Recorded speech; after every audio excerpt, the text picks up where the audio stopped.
और वो ये सोचने लगी कि राम जी दोपहर में गायब होते हैं, रात्रि में आते हैं, जाते कहाँ हैं, और ये पूरा दिन करते क्या हैं। एक दिन सीता जी के मन में आई कि मैं चुप के देखूंगी ये कहाँ जाते हैं। पीछे पीछे जाकर के देखा तो एक विशेष गुफा में जाते हैं और शाम तक वहीं रहते हैं, फिर आते हैं। तो जैसे एक दिन राम जी सुबह स्नान ध्यान और अपने संध्या वंदन के लिए नदी तट पर गए तो सीता जी पहुंच गई उस गुफा में। और देखूं तो सही क्या है। भीतर जाके देखा तो कुछ नहीं दिखा, एक तरफ घास फूस रखी थी।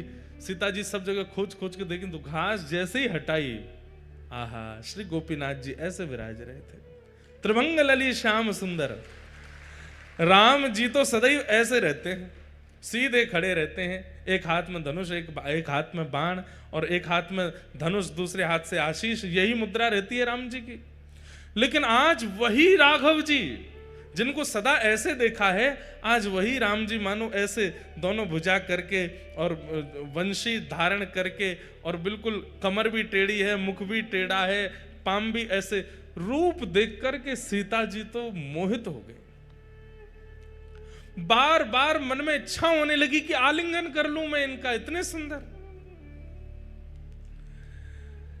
मन में ऐसी भावना आने लगी कि ये यहां पर घास फूस में ढके बैठे हैं, इन्होंने पता नहीं भोजन भी किया होगा कि नहीं, इन्होंने जल भी पान किया होगा कि नहीं। सीता जी तुरंत दौड़ करके गई, पत्तों के दोना बनाए और उन दोनों में कुछ फल अमनिया करके, एक पात्र में जल लेकर के, कुछ पुष्पों के हार बना करके और सुंदर सब सामग्री लेकर के आई। आकर के श्री गोपीनाथ जी को तिलक किया, सुंदर पत्रावली का श्रृंगार कर दिया, गले में माला पहना दी, सर्वांगीण अंग में चंदन अर्पित करने के बाद में भोग पधरा दिया और भोग पधराने के बाद में आरती कर दी।